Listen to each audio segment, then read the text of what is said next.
Hi, and welcome to another edition of Campus Connect. I'm your host for today, Patrice Bass, and we are broadcasting from the College of Agricultural, Food Science, and Sustainable Systems. On today's show, we will be speaking with our Military Student Service Coordinator, DeMarcus Hobson, about his stint in the military and how you can start yours. Stay tuned, you're watching Campus Connect.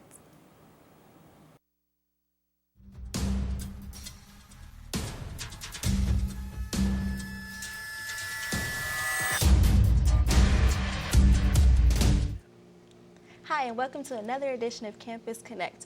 I'm Patrice Bass, your host, and today's guest we have DeMarcus Hobson, who is our Military Student Services Coordinator. How are you doing, DeMarcus? How you doing? I'm doing well. I'm good. So I know personally that you're from Indianapolis. Can you tell us a little bit about yourself? Okay, well, I'm originally from Madisonville, Kentucky. That's Western Kentucky. I lived there, grew up there, then I moved to Indianapolis, graduated from the Indianapolis Public School System, Arlington High School. And then I transitioned from there here to Kentucky State University. Okay, so what made you, out of all the universities in the 50 states, what made you choose Kentucky State University? The biggest thing that caught my eye about Kentucky State was the band. I played football and was in the band in high school, and they offered a band scholarship, and so that was one of those driving forces for me in terms of financially, so that's what brought me here was the band. Okay, so coming here, were you always interested in the military? Not at all. My father, he served 22 years in the military. He always wanted me to do ROTC in high school, never wanted to do it. He was always deployed, always gone, and so growing up, I told myself I would never join the military. But after coming to Kentucky State, hitting some hardships, transitioning and really finding myself and finding my feet here at Kentucky State, it was a better decision for me to join the military. Okay, so being in the military, have you ever been deployed? Yes, I was deployed last year. I've been home a little over a year now. Okay.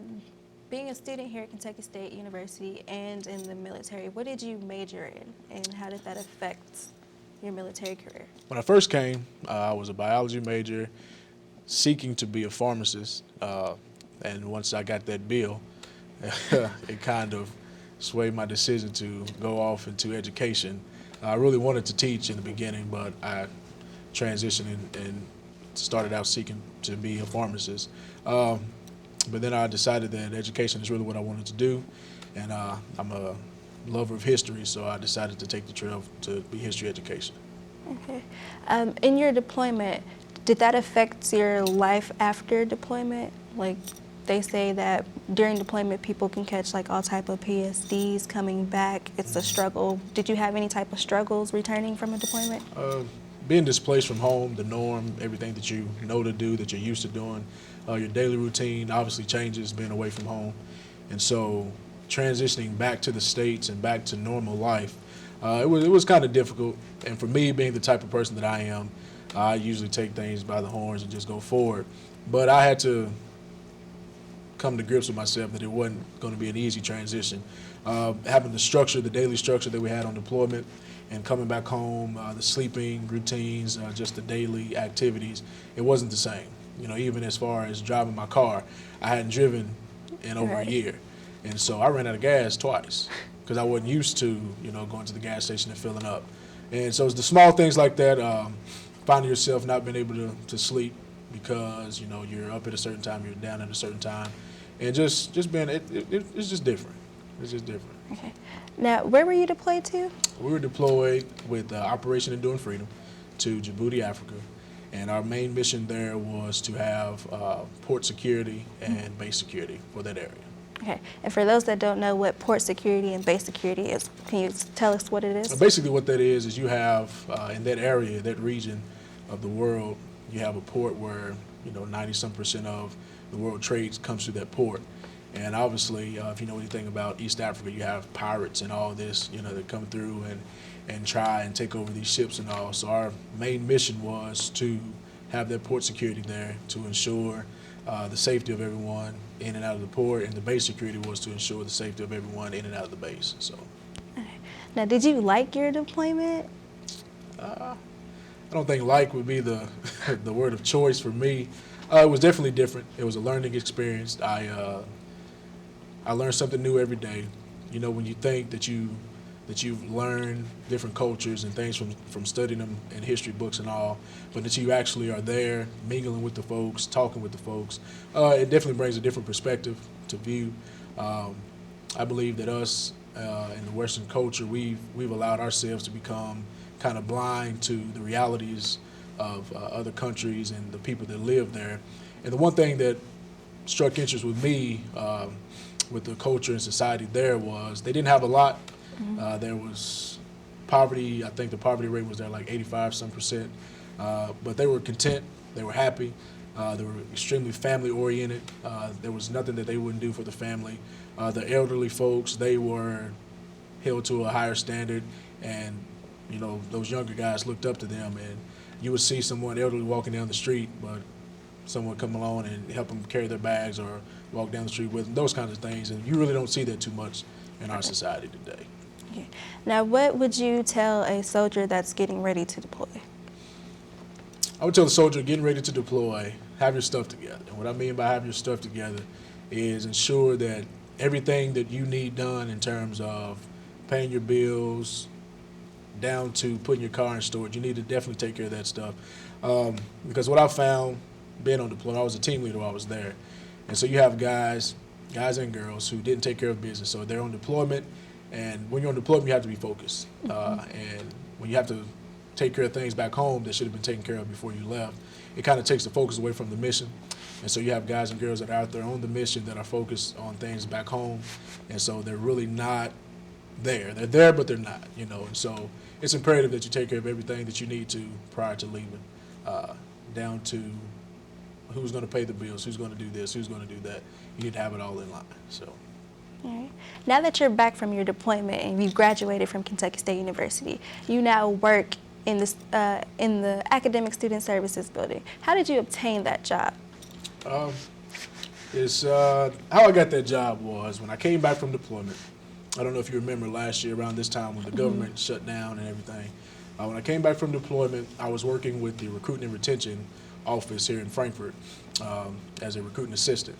And I worked that job, and once the government shut down and all that, you know, the National Guard were state affiliated as well as federal. And so my orders were cut in hopes of being brought back on, but the orders were never brought back on. And I was in my last semester or last year at Kentucky State. And they were in need of someone to do what I do, the Military Student Services Coordinator. And I was basically told to apply because no one was applying for the position. So I took their recommendation. I went on ahead and put in my resume and everything and all of the fluff that goes with it. No. But I basically applied for the job, and I got it. So, do you like the job of working with students? I actually love my job. I was going to just say love, but I actually love my job. It's fulfilling every day to see someone who is energetic, excited about the military, and not only just the military, but those veteran students who may be dependents. And I think I bring a new attitude, a new focus to the position that was never there before. And with the rebuilding of the ROTC program and finding veteran students on campus who weren't receiving benefits, finding dependent students who weren't receiving benefits, and just being able to show them and lead them the right direction to go in order to get school paid for. It's always a plus, free education, but it's a fulfilling job for me. So I enjoy what I do every day. Okay. Now, you say you enjoy working with the students. How do you enjoy working with students more than you enjoy your military job, per se? I think my military job gives me the knowledge base needed to be in that position. I think what I've learned and gained from being in the military obviously gives me an upper hand on the position with knowing the rules and regulations that come with the federal side, that comes with the state side. So I think it's kind of a balance there. Okay. We're going to go to a commercial break. We'll be right back. Stay tuned to Campus Connect.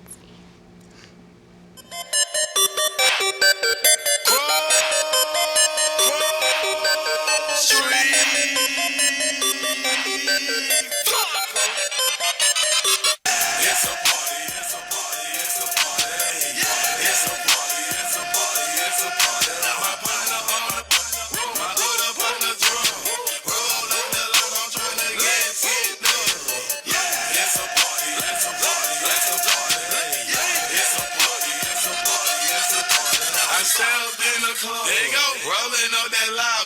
My keep your security said be quiet. My presence start a riot. The girls get excited. Hold on, wanna try it. I'm like, why not try it? My sweat, they wanna buy it. My juice, they wanna try it. Club going stupid. When I owe that dude. Jury gotta choose. Jugging and she move.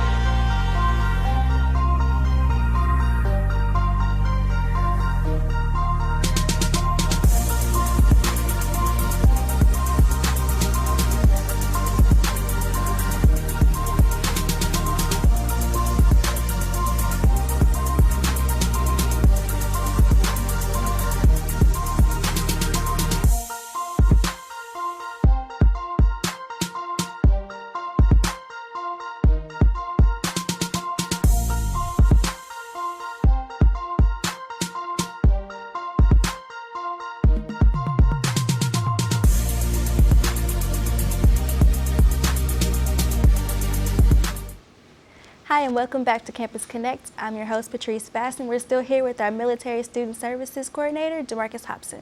Now, DeMarcus, we've heard all about your deployments. You mentioned earlier that you were interested in doing ROTC. Can you tell us what ROTC stands for? ROTC is the Reserve Officer Training Corps, and it's basically a path for reservists, National Guard students to be able to fulfill a dream or a goal of becoming an officer in the military, in the Army. Okay. Now, through that program, what type of benefits would it offer students? Well, the basic benefit is the free tuition. Once a student is contracted, they receive the standard base scholarship, which is the tuition and fees. They receive a monthly stipend, and they don't have to worry about standing in a long financial aid line. They don't have to worry about how am I going to pay this bill, that bill. The school's paid for. So. Okay. Now, when you say contracted, can you explain what that means? Because most people would take that as I'm signing my life away to the Army. So basically what it means to contract, or what it is to contract, is you just say that there's a give and take situation going on. So you give me this free money for school, and I'll serve X amount of years in the military upon graduation. Okay.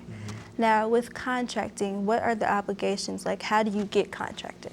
You get contracted. The basic obligations are you must be physically fit, so you have to pass a PT test, and that consists of 3 events: a push-up, a sit-up, and a run event. You have to do, depending on your age and your gender, there's a set amount of push-ups that you have to do within 2 minutes, a set amount of sit-ups that you have to do within 2 minutes, and you have to run a 2-mile run in a certain amount of time. Okay. Now, do we have an ROTC program here at Kentucky State University? Yes, we do. We have an ROTC program. It's been back up and running, fully functioning since last semester. We have not graduated an officer in the last 6 years, but we have one person graduating in May, and that's going to be a huge milestone for the program. We're right now in the process of trying to house the program back here. ROTC was its own host program here at Kentucky State back in the 80s and early 90s. And then once Cadet Command rearranged some things, we became a satellite program to University of Kentucky. And so right now we're housed there. We do all of our training with those guys, but we're in the process right now of actually trying to host the program back here. Okay. Now, what are some of the skills that one would learn from ROTC? The ROTC skill set, you'll basically learn the basics of being a soldier. What one has to understand is that the ROTC program is geared not only towards those who are prior service, those who have already served in the National Guard or Reserve, but it's for those students who may not have ever served at all. And so they teach you the basics of being a soldier, how to wear the uniform properly, how to address certain situations, how to address an officer, how to address a non-commissioned officer. And it's just the basics. And so once they go with the basics, then they'll teach you marksmanship. They'll teach you better practices for PT and different things like that. Okay. Now, for someone coming straight out of high school, what is the conditions that they would have to be in ROTC? So coming straight out of high school, a first-time freshman, they would be eligible to get into the program just via the class, but the contracting wouldn't be an option right off. How it works with contracting is you have to have at least 30 credit hours and a minimum of 2.5 GPA. And then from there, you have to meet those other basic requirements, the PT test, the physical, and all that. So. Okay. For those that are enrolled in college, is there like a specific major that they have to be in to do ROTC? No, ROTC transcends major, all majors. Anybody can join ROTC. The nursing corps is a big opportunity for ROTC students. So anyone who's in the nursing program, they're always looking for nurses. You have those specialty branches and things like that. So basically anything that you can do in the civilian world, you can basically find it in the military. So. Okay. As an officer, what are some of the career paths that are offered? Career paths, you have your basic, you have your infantry, you have your ordnance, you have specialty branches, the nursing corps, the dental corps, the chaplaincy corps, aviation, artillery, field artillery, those things like that. So basically those are the career paths that you can choose to go down. There's plenty more, but Can you explain what some of those career paths are to some people that don't know what infantry or ordnance is? Okay, so let's say for an infantryman, when someone thinks of the military, oftentimes when I have conversations with people, they always think that everyone's going out shooting them up, bang bang. But you have the infantry guys. That's what they're trained to do. And so, as an infantry officer, you would be in charge of guys who would do that, guys and girls who would do that. You would be in a leadership position to definitely set out the plan of the mission, and you would go from there. Okay. What ways do you recruit people here at Kentucky State to join our ROTC program? One of our recruiting methods here at Kentucky State is just advertising. There are a lot of students who have participated in ROTC programs throughout their different high schools and everything, and came here and didn't realize we had a program. So we just advertise, let the students know that it's available, that the scholarships are available via meeting those requirements, those basic requirements. And there's no forcing students, hey, you got to join, you got to do this. But it's basically letting them know that it's here and just leaving it up to them whether or not they want to go forward with it or not. Okay. Now, you said you had one student graduating this May. Mm-hmm. What approach are you going to take to make sure more students out of Kentucky State graduate through ROTC? Our approach at this point is just to ensure that those students who have contracted stay on track. Academically, they must stay on track, and our goal is to meet with those students starting next semester each month, go through their training plan, their academic plan and everything to ensure that they stay on track.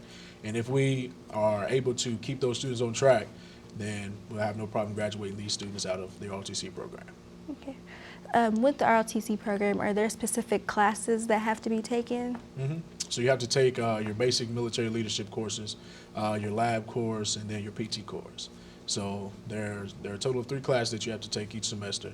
The PT course here is Monday, Wednesday, Fridays at 6 a.m. in Bell Gym. Then you have the leadership lab and the leadership lecture. That for the beginner course is held here on Monday nights. And that lab for those beginner students is also here on Mondays. And then you have those guys who have contracted and some of those prior service guys who go to UK on Mondays during the day, and then their lab is also at UK on Wednesday. Okay. Now, for those that are already in the ROTC program, what approach do you take to make sure that they don't have like a change of heart?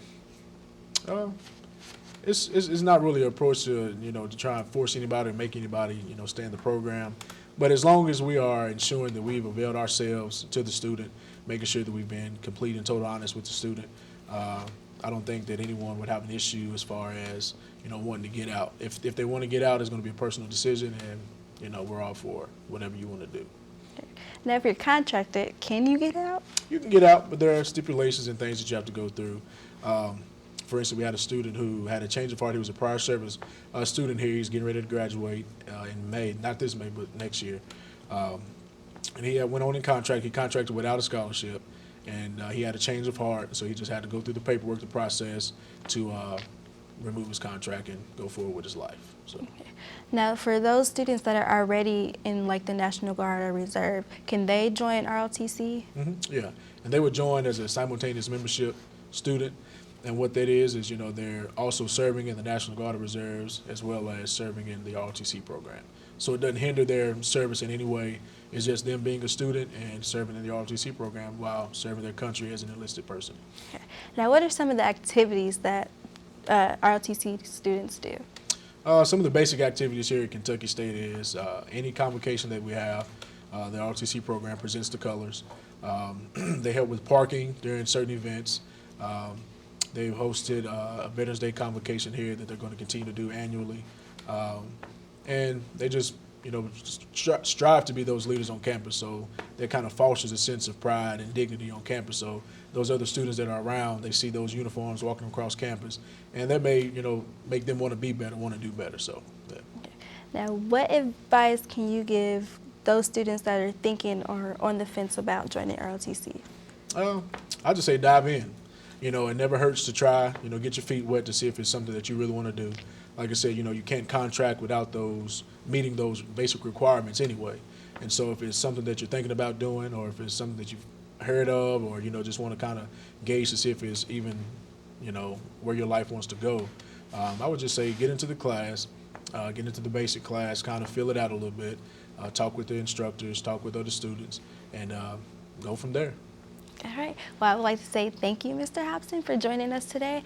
For those that are interested in ROTC, stop by the ASB. You'll see DeMarcus right in the registrar's office. This has been Campus Connect. I'm your host, Patrice Bass. Join us next time.